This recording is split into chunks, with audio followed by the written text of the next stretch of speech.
Hello दोस्तों, स्वागत है आपका परीक्षा मंथन में। तो आज हम लोग पढ़ेंगे क्लाइमेट ऑफ इंडिया, जलवायु, इंडिया की जलवायु या जलवायु के बारे में पढ़ेंगे।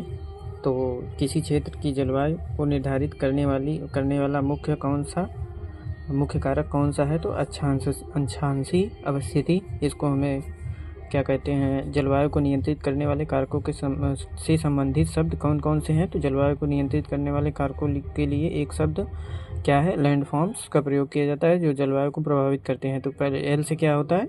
लैटिट्यूड, लैटिट्यूड मीन्स अक्षांश। ए से क्या होता है? एल्टीट्यूड, एल्टीट्यूड मतलब ऊंचाई। एन से क्या होता है? नियरनेस, नियरनेस ऑफ फ्रॉम सी मतलब समुद्र से निकटता। डी से क्या होता है? डायरेक्शन ऑफ विंड, पवन की दिशा। एफ मीन्स होता है फॉरेस्ट, फॉरेस्ट मतलब वन होता है। ओ मतलब ओशियन, ओशियन मीन्स करेंट्स होता है। ओ मतलब ओशियन करेंट्स मतलब समुद्री जलधाराएं। आर मतलब रेनफॉल, रेनफॉल मीन्स वर्षा। M for mountain, mountain means पहाड़ पर्वत। फिर एस फॉर सॉइल, सॉइल मतलब मिट्टी। भारत में ग्रीष्मकालीन मानसून के प्रवाह की सामान्य दिशा क्या है? तो दक्षिण पश्चिम से उत्तर पूर्व। भारत के उत्तरी पश्चिमी मैदानों में शीत ऋतु में किसके प्रभाव से वर्षा होती है? तो पश्चिमी विक्षोभ के प्रभाव से। तो भारत के किन राज्यों में शरद ऋतु में वर्षा होती है? तो पंजाब एवं तमिलनाडु से। तो भारत में वार्षिक वर्षा कितनी है? तो लगभग 125 सेंटीमीटर। भारत में सर्वाधिक वर्षा किन क्षेत्रों में होती है? तो पश्चिमी घाट, पूर्वी हिमालय और मेघालय में। तो भारत में उष्णकटिबंधीय मानसूनी जलवायु पाई जाती है। तो कहाँ जो जलवायु पाई जाती है तथा यह सर्वाधिक वर्षा दक्षिणी पश्चिम मानसून द्वारा होती है। जलवायु को मानसूनी जलवायु कहा जाता है।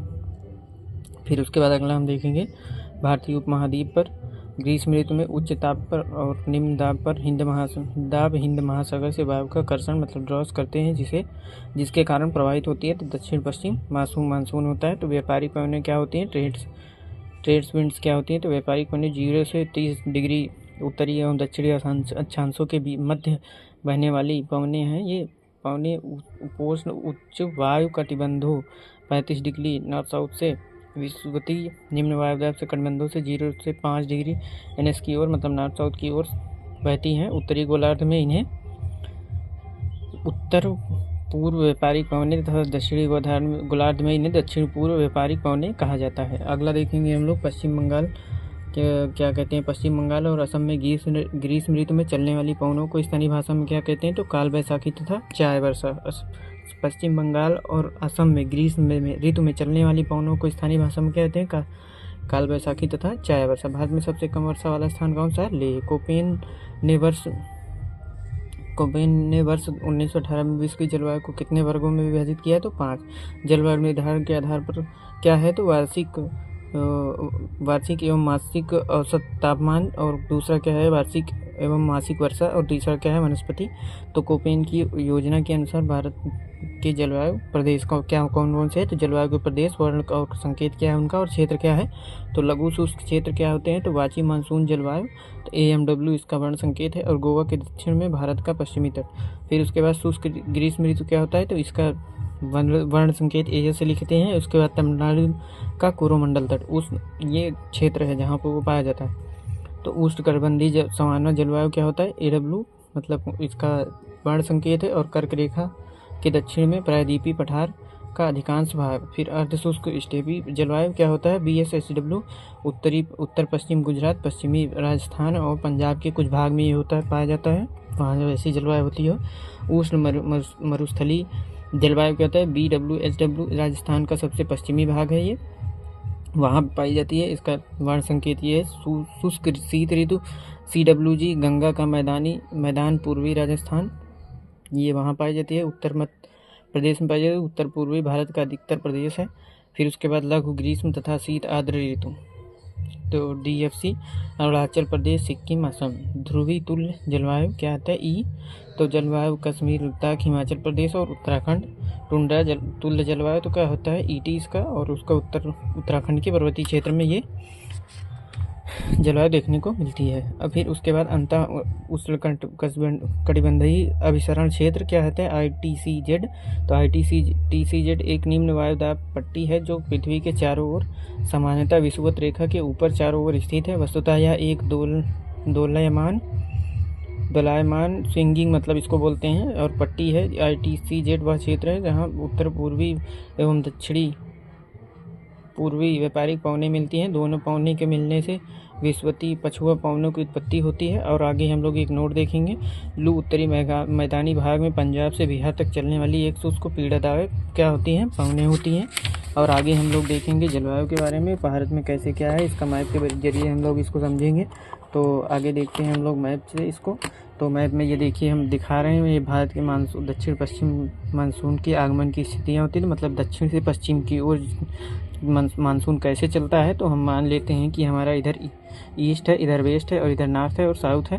तो क्या कहते हैं, हमारा दक्षिण से क्या होता है कि पश्चिम में कैसे चलती है, तो ये दक्षिण से पश्चिम में चलने का स्थिति के आधार पर, जैसे 1 जुलाई से मानसून हमारा आया, तो फिर 15 जुलाई से यहाँ 15 जुलाई के बीच का, और यहाँ 1 जुलाई से 1 जुलाई के बीच का मानसून कहाँ से कहाँ तक जाता है। और यहाँ 15 जून से 15 जून तक मानसून किस किस जगह पे रहता है, और 10 जून से 10 जून तक किस किस जगह पे मानसून रहता है, और 5 जून से फिर 5 जून तक मानसून किस किन क्षेत्रों में रहता है, और फिर 1 जून से 1 जून तक किन किन क्षेत्रों में मानसून रहता है, उसके बारे में ये बताया गया है। और इसमें 25 मई से 25 मई तक किन क्षेत्रों में मानसून होता है और कहाँ से शुरू होता है और कहाँ तक जाता है। तो हिंद महासागर से शुरू अरब सागर धारा से, कहीं से अरब सागर धारा की ओर से मानसून चलता है, तो कहीं पे लक्षित मतलब ये हिंद महासागर से मानसून उठता है और बंगाल की खाड़ी से होते हुए जाता है और महासागर से होते हुए उठता है और वहाँ से आगे जाता है। और उसके बाद आगे देखेंगे काफ़ी वर्षा एवं चेरी ब्लॉसम का संबंध है। तो ये ग्रीष्म ऋतु के समाप्त होते ही पूर्व मानसून की बौछार से कर्नाटक आम्र वर्षा क्या होता है, तो आम्र वर्षा मतलब मैंगो सॉवर के साथ संबंधित है। तो केरल एवं तटीय कर्नाटक से संबंधित है। तो भारत में वर्षा का वितरण कैसे होता है, तो ये हम आगे देखेंगे।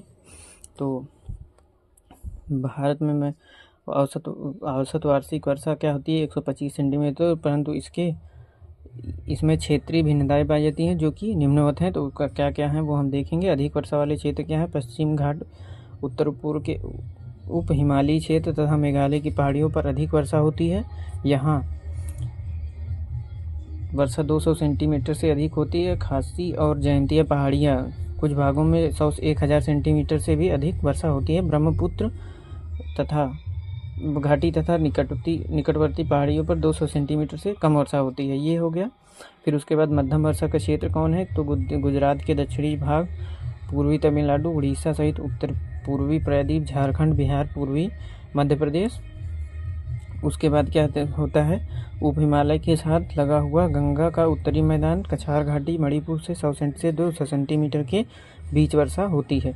फिर उसके बाद अगला हम देखेंगे न्यूनतम वर्षा के मतलब न्यून वर्षा के क्षेत्र, पश्चिमी उत्तर प्रदेश, दिल्ली, हरियाणा, पंजाब, जम्मू कश्मीर, पूर्वी राजस्थान, गुजरात तथा दक्कन के पठार पर क्या होता है, 50 से 100 सेंटीमीटर के बीच होती है वर्षा।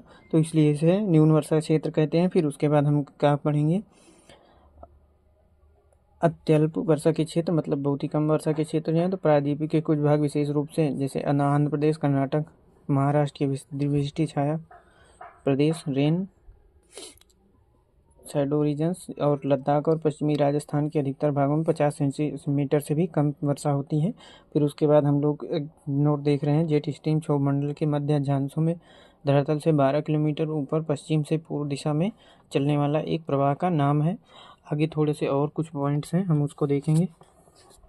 तो भारत में दक्षिण पश्चिम मानसून का समानता कब से कब तक क्या कहते हैं, कब से कब तक रहता है, तो दक्षिण पश्चिम मानसून क्या होता है कि जो यहाँ हम पढ़ रहे थे, ये कब से कब होता है, तो जून से सितंबर तक होता है। भारत में मानसून का आगमन सबसे पहले किस राज्य में होता है, तो केरल में होता है सबसे पहले। भारत में नॉर्वेस्टर की उत्पत्ति कहाँ होती है, तो छोटा नागपुर पठार पर होती है। तमिलनाडु में मानसून के सामान्य महीने कौन से हैं, तो तमिलनाडु में मानसून के सामान्य महीने कौन से हैं, तो ये है नवंबर और दिसंबर। भारतीय मानसून को प्रभावित करने वाले घटक कौन से हैं, तो तिब्बत का पठार, जेट स्ट्रीम, एल नीनो एवं ला नीना आदि। और उसके बाद हम लोग देखेंगे उत्तर पूर्वी मानसून से सबसे अधिक वर्षा प्राप्त करने वाला राज्य कौन सा है, तो तमिलनाडु है। भारत के किन क्षेत्रों में औसत वार्षिक वर्षा 200 मिलीमीटर होती है, तो जम्मू कश्मीर और पश्चिमी राजस्थान, जो कि हमने नीचे देखा भी। अभी अमृतसर एवं शिमला लगभग एक ही अक्षांश पर स्थित है, किंतु उनकी जलवायु में भिन्नता का मुख्य कारण उनकी ऊंचाई में भिन्नता होता है। फिर उसके बाद हम लोग देखेंगे भारत में सर्वाधिक दैनिक तापांतर किस राजस्थान पर पाया जाता है, तो राजस्थान के मरुस्थलीय क्षेत्रों में दैनिक तापांतर सबसे अधिक होता है। तो भारत में मानसून के प्रस्फोट के लिए किसे उत्तरदायी माना जाता है, तो पूर्वी जेट प्रवाह को। तो ये हुआ दोस्तों हमारा इंडियन क्लाइमेट चेंज, और क्लाइमेट के बारे में हमने पढ़ा और इसमें कैसे चेंज होता है और कहाँ से कहाँ तक मानसून चलती है। तो थैंक्स फॉर वॉचिंग परीक्षा मंथन। एंड इसको जितना से जितना ज़्यादा से ज़्यादा हो सकता है दोस्तों वीडियो को शेयर करें और सब्सक्राइब करें चैनल को। Thanks for watching.